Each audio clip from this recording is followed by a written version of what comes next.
haqqa tuqatih wa la tamutunna illa wa antum muslimun. Wa qala aidan bismillahirrahmanirrahim.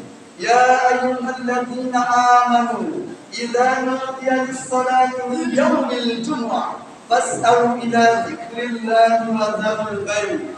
Dzalikum khairul lakum in kuntum ta'lamun. Wa qala Nabi sallallahu alaihi wasallam, "Idza qulta li sahibika yawmal jumu'ah amsik wal imam yaktub faqad laqad." Shadaqallahul azim. Ma'asyiral muslimin, jamaah sidang jamaah yang dimuliakan oleh Allah Subhanahu wa taala. Pertama-tama, tiada kata yang paling indah, tiada kalimat yang paling mulia, dan tiada syair yang paling merdu, melainkan puja dan puji syukur atas kehadiran Allah Subhanahu wa taala yang telah memberikan berbagai macam nikmat kepada kita, baik nikmat iman, nikmat Islam, lebih-lebih nikmat kesehatan, sehingga kita dapat menghadiri sholat Jumat secara berjamaah. Yang kedua kalinya, salawat dan salam semoga kita tetap tercurahkan kepada junjungan kita, yakni Nabi besar Muhammad sallallahu alaihi wasallam. Dijelaskan di dalam kitab Khosais Al-Ummah Al-Muhammadiyah, kitab yang menjelaskan tentang kemuliaan dan keutamaan wabil khusus Nabiullah Muhammad sallallahu alaihi wasallam. Kota Mekah bisa menjadi mulia karena kota Mekah tempat kelahiran Rasulullah sallallahu alaihi wasallam. Kota Madinah bisa menjadi mulia karena kota Madinah tempat dakwahnya Rasulullah hijrah dari Mekah ke Madinah, sekaligus tempat wafatnya baginda Nabiullah Muhammad sallallahu alaihi wasallam. Pulau bisa menjadi mulia karena pulau pernah dipegangi oleh Rasulullah sallallahu alaihi wasallam ketika perjalanan Isra dan Mi'raj yang diabadikan di dalam Al-Qur'an surat Bani Israil sebelum surat Al-Kahfi. Hajar Aswad bisa menjadi mulia karena Hajar Aswad pernah dicium oleh orang yang mulia, dan mata Kasor bisa menjadi mulia karena mata Kasor menjadi umat Nabi Muhammad sallallahu alaihi wasallam. Bahkan dijelaskan di dalam kitab Mas'ul Tibat kalangan Ibnu Hajar Asqalani, Nabi Musa ingin menjadi umat Nabiullah Muhammad sallallahu alaihi wasallam. Begitu agung, begitu mulianya makhluk yang satu. Ketika kita telah wafat, bukan ibadah yang menjamin kita masuk surga, bukan haji berkali-kali yang menjamin kita untuk masuk surga, tapi karena rahmatullah dan atas syafaatnya baginda Nabiullah Muhammad sallallahu alaihi wasallam. Semoga mata Nabi Rasulullah mendapatkan syafaat Rasulullah sallallahu alaihi wasallam. Amin Allahumma. Yang selanjutnya tidak lupa pada berwasiat diri negara pribadi dan dalam berdoa semoga kita senantiasa meningkatkan keimanan dan ketakwaan kita kepada Allah Subhanahu wa taala, karena dengan modal keimanan dan ketakwaan inilah yang akan bisa mengantarkan kita ke surga Allah Subhanahu wa taala, dan semoga kita mendapatkan jannatul firdaus, surga yang paling tinggi. Jamaah salat Jumat yang dimuliakan oleh Allah Subhanahu wa taala, pada kesempatan yang mulia ini, Ramadan sebagai anak Rasul ingin membahas bagaimana kedahsyatannya bulan Syawal, pahala puasa di bulan Syawal. Tetapi karena ini dengan Jumat, maka Ramadan menutup surat Al-Jumu'ah. Allah Subhanahu wa taala berfirman di dalam Al-Qur'an surat Al-Jumu'ah, surat yang keempat di juz yang ke-28, diawali dengan surat Al-Mujadilah, surat Al-Hasyr dan seterusnya. Di dalam juz 29 ada surat yang keempat, yakni surat Al-Jumu'ah. Allah Subhanahu wa taala berfirman, "Ya ayyuhalladzina amanu." Begitu indah, begitu agung yang Allah panggil di situ, bukan ya ayyuhan nas. Di dalam Al-Qur'an yang kita imani dan yang kita percayai membahas 4 dimensi, 4 prinsip. Dimensi yang pertama membahas tentang akidah, prinsip yang kedua membahas tentang syariah, prinsip yang ketiga membahas tentang akhlak, dan prinsip yang keempat membahas tentang kisah-kisah. Kalau dulu kita tanya orang tua kita, mohon maaf, ada berapa ayat di dalam Al-Quran, akan menjawab ada 6.666 ayat. Padahal di dalam Al-Quran tidak sampai 6.666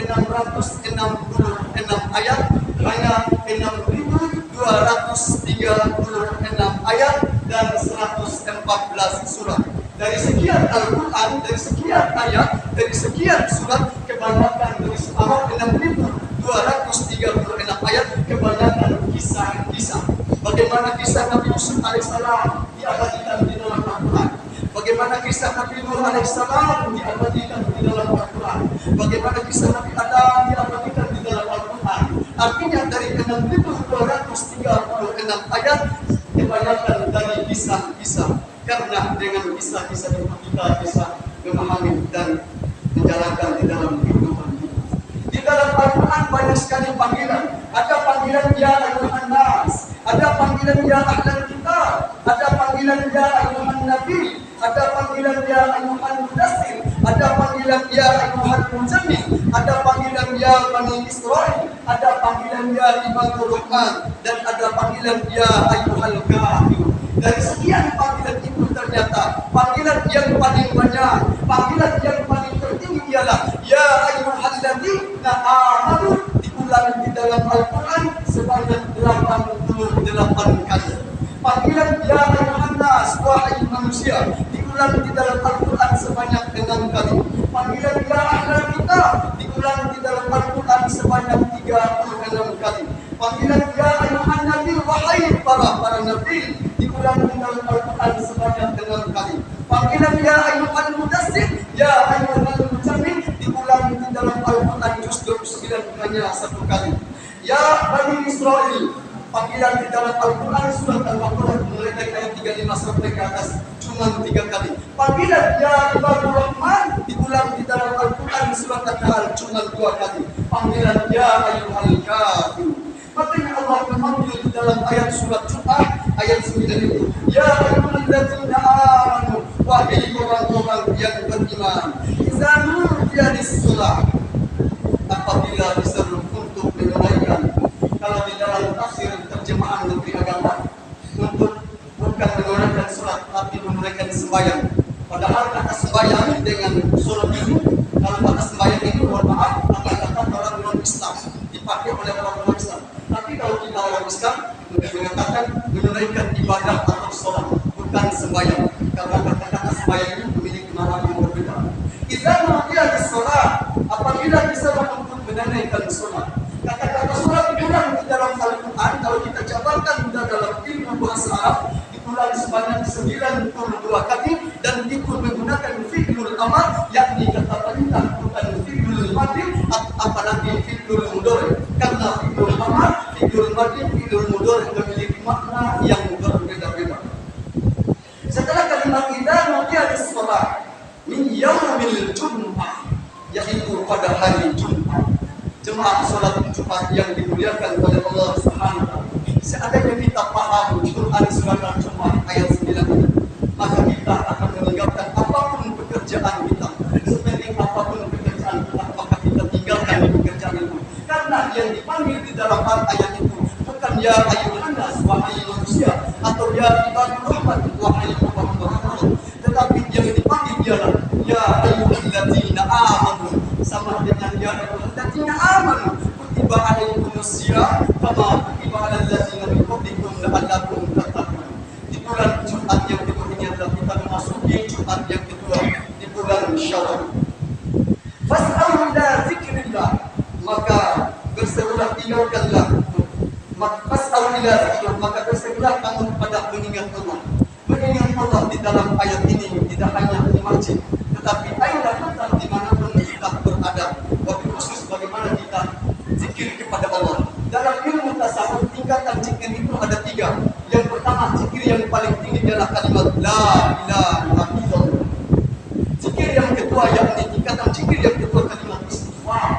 Tingkatan zikir yang ketiga yakni kalimat subhanallah walhamdulillah wala ilaha illallah. Kalimat istighfar itu memiliki kisah yang sangat luar biasa.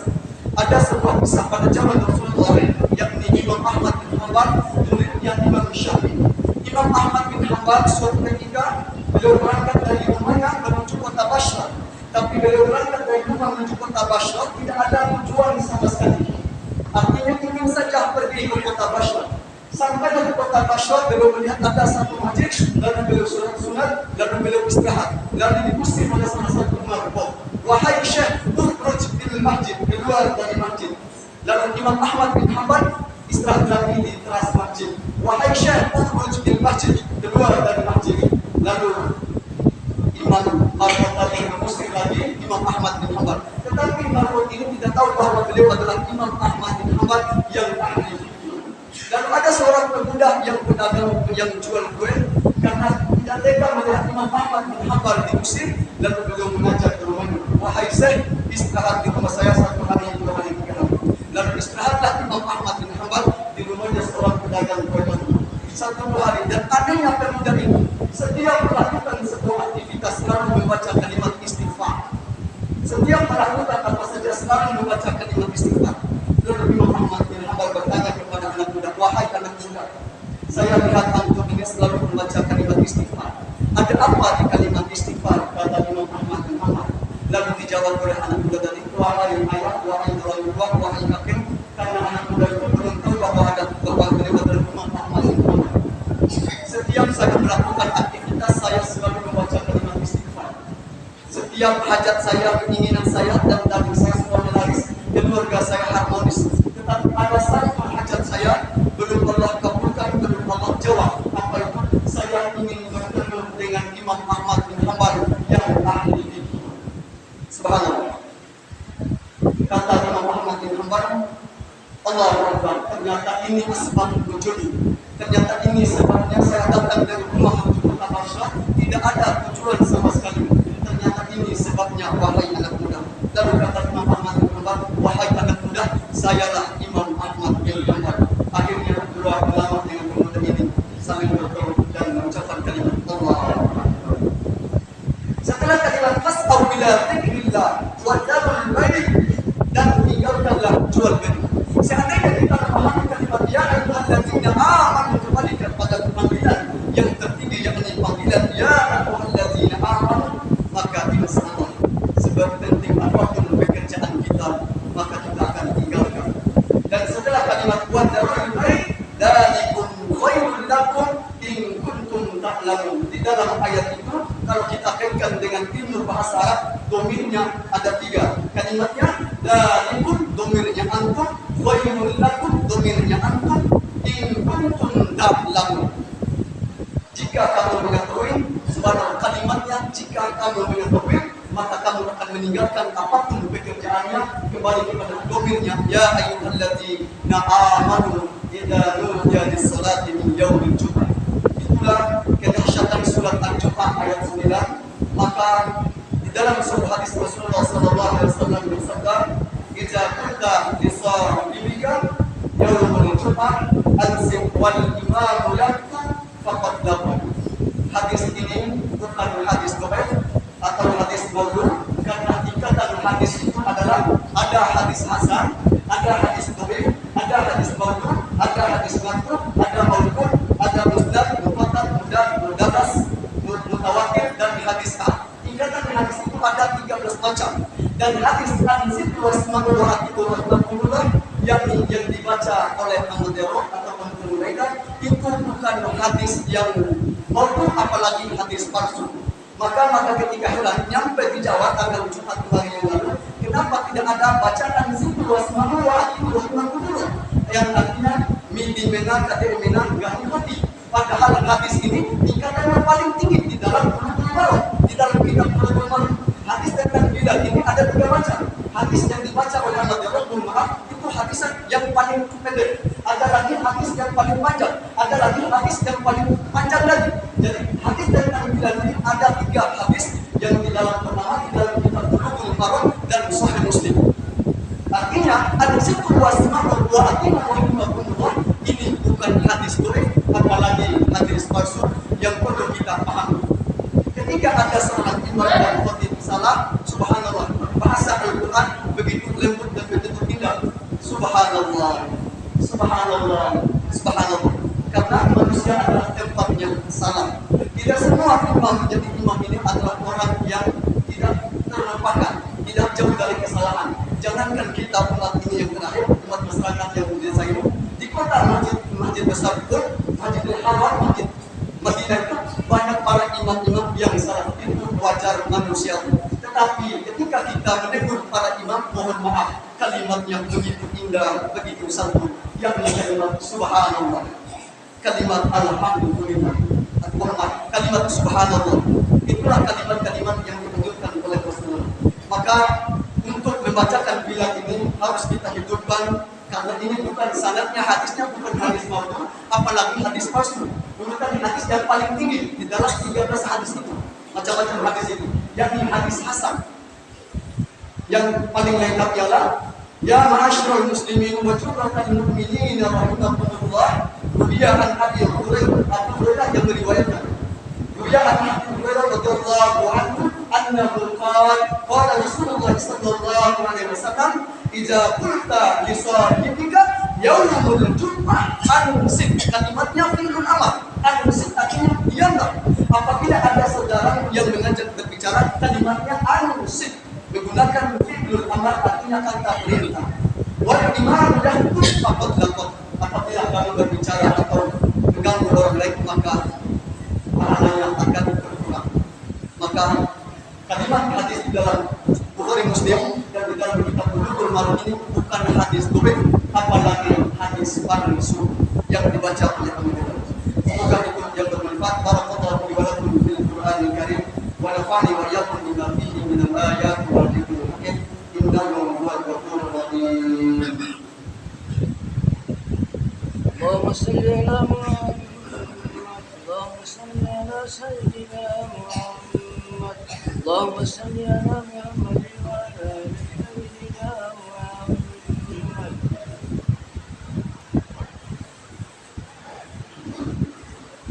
Alhamdulillah alladzi anqadha bil ittifaq wal ittisal bi hamdillahi al-majid. Asyhadu an la ilaha illallah wahdahu la syarika lah wa asyhadu anna Muhammadan abduhu wa rasuluh. Allahumma shalli wa sallim wa barik ala sayyidina Muhammad wa ala alihi wa ashabihi ajma'in. Amma ba'd. Fa ya ayyuhan nas usikum wa iyaya nafsi taqwallah. Qala Allah ta'ala fil Qur'anil Karim, a'udzu billahi minasy syaithanir rajim. Wal 'asr innal insana lafi khusr illa alladziina aamanu wa 'amilus shalihaat wa tawaasaw bil haqqi wa tawaasaw bis sabr.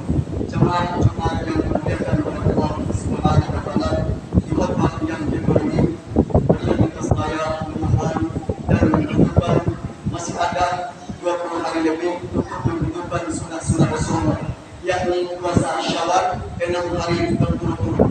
Saat sunat yang dianjurkan puasa langsung setelah sholat Idul Fitri, hari ini Idul Fitri langsung besok, itu yang dianjurkan. Tetapi apakah boleh kita melaksanakan puasa Syawal besok? Insya Allah di dalam hadis sangat bisa dianjurkan. Bisa langsung berturut-turut 6 hari dan bisa selang. Yang penting puasa Syawal 6 hari. Dan pahalanya subhanallah sama dengan puasa 1 tahun penuh.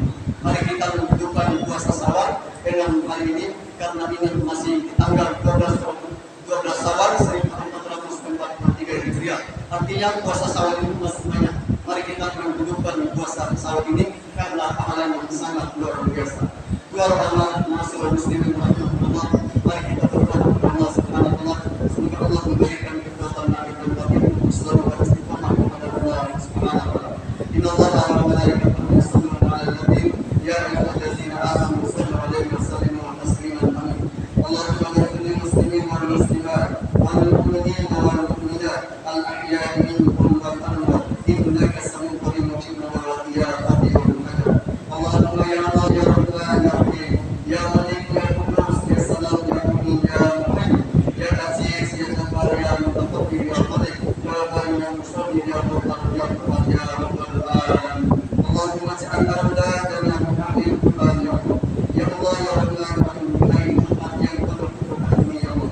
Jadikanlah anak kami anak-anak yang ahli Al-Quran wa ahli ibadah wa ahli hadis wa ahli ulama wa ahli ulama.